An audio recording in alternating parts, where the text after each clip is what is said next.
Assalamualaikum warahmatullahi wabarakatuh. Hari ini kita akan belajar bersama tentang prosedur pelaksanaan batuk efektif.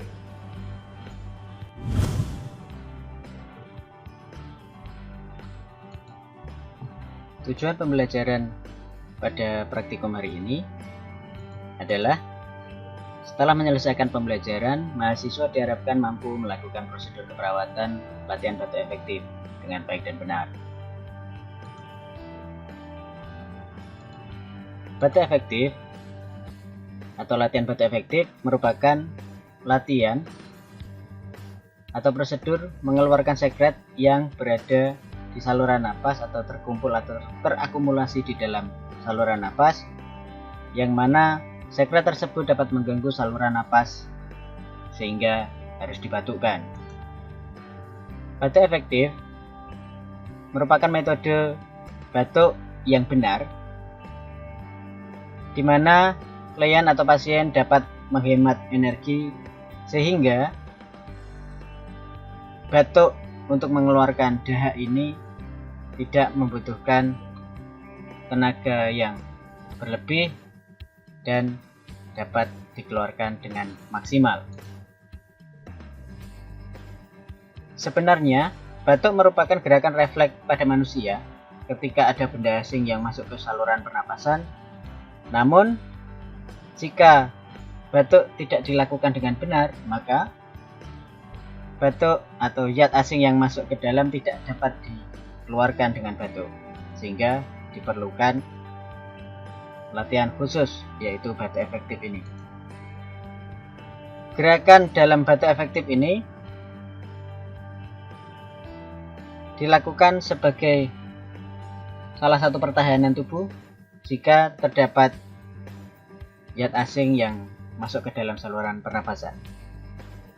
Ada beberapa pasien yang harus dilakukan batuk efektif, yang mana tujuan pengeluaran sekret dengan batuk efektif ini antara lain, yang pertama adalah memperkuat diafragma atau otot pernapasan antara rongga dada dan rongga perut.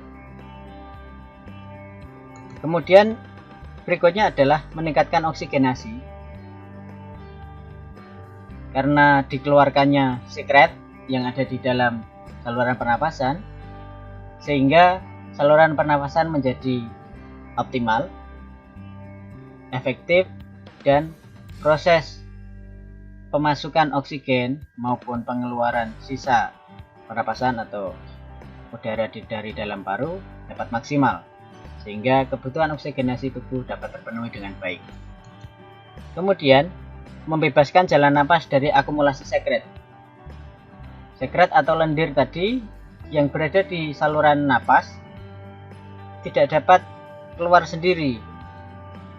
Jika batuk dilakukan dengan tidak benar, maka sekret ini tidak akan bisa keluar, dan tenaga yang digunakan untuk batuk lebih besar.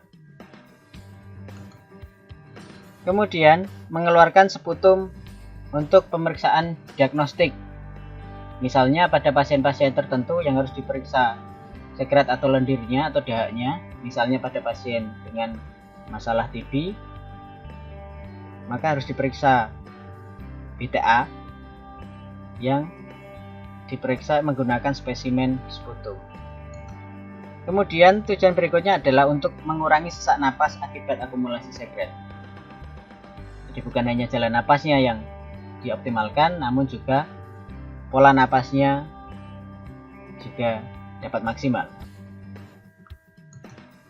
Indikasi dilakukannya tindakan latihan batuk efektif antara lain pada pasien yang mengalami akumulasi sekret atau lendir di saluran pernapasannya, terutama di saluran pernapasan atas.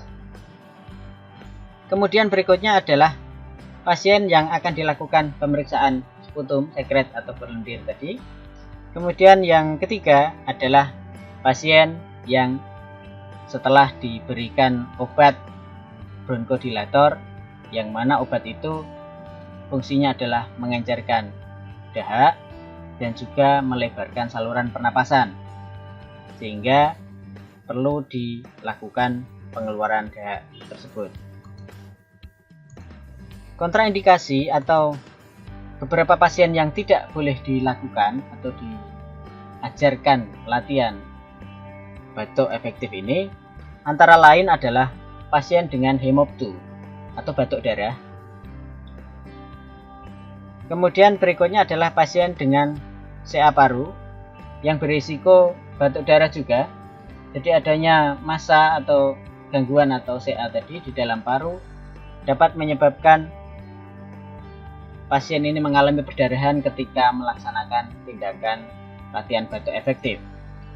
Kemudian pasien dengan gangguan kardiovaskuler, terutama di sana ada AMI, ya akut myocardial infarct, dan beberapa masalah kardiovaskuler yang dapat terstimulasi kerja jantungnya atau kerja jantung ini dapat meningkat karena latihan batuk efektif, sehingga akan berdampak yang lebih fatal jika dilakukan tindakan batuk efektif.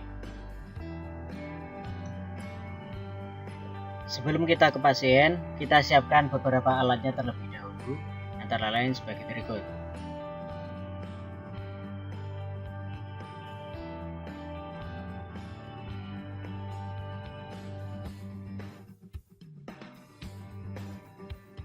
Sekarang mari kita ke pasien. Bapak. Waalaikumsalam.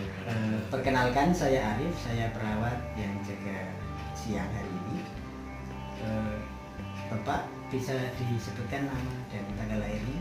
Nama saya Pak Son, tanggal lahir 16 Juli 87. Baik Pak Son, berdasarkan tadi pengkajian bahwa Bapak mengalami kesulitan dalam mengeluarkan dahak. Hari ini saya datang di sini untuk mengajarkan teknik atau cara bagaimana biar bisa mengeluarkan dahak dengan baik dan benar.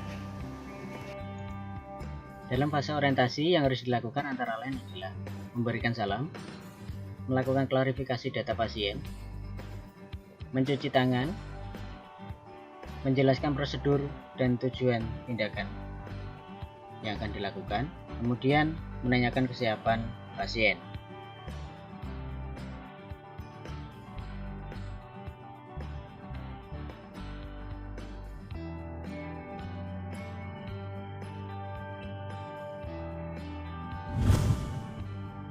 Procedurnya nanti tarik napas 3 kali, tarik napas dalam, tarik napas melalui hidung, kemudian ditahan, kemudian dihembuskan melalui mulut, dan tarik napas lagi sebanyak 3 kali. Kemudian setelah tarik napas yang ketiga, jangan dihembuskan dulu tapi ditahan di perut ya, di diafragma, kemudian dibatukkan atau dihentakkan. Bisa saya praktekkan ya Pak? Iya. Napas yang dalam melalui hidung,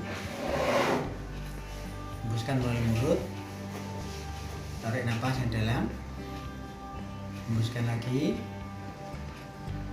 tarik napas yang dalam, ketiga ditahan di perut, kemudian dibatukkan. Kemudian nanti ketika batuk dikeluarkan di bak sputum yang di dalamnya sudah ada cairan disinfektannya.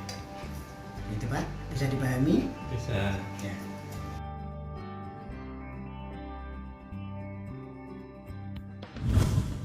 Saya akan pandu Bapak untuk melaksanakan batuk efektif. Saya izin menggunakan masker.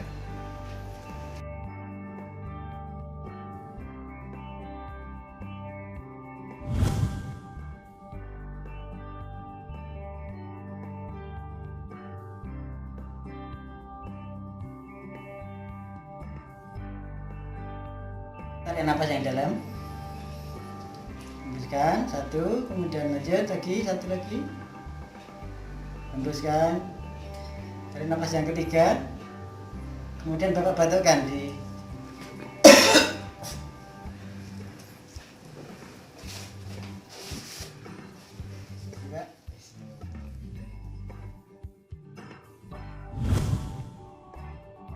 Bapak sudah melaksanakan batuk efektif dengan baik dan benar.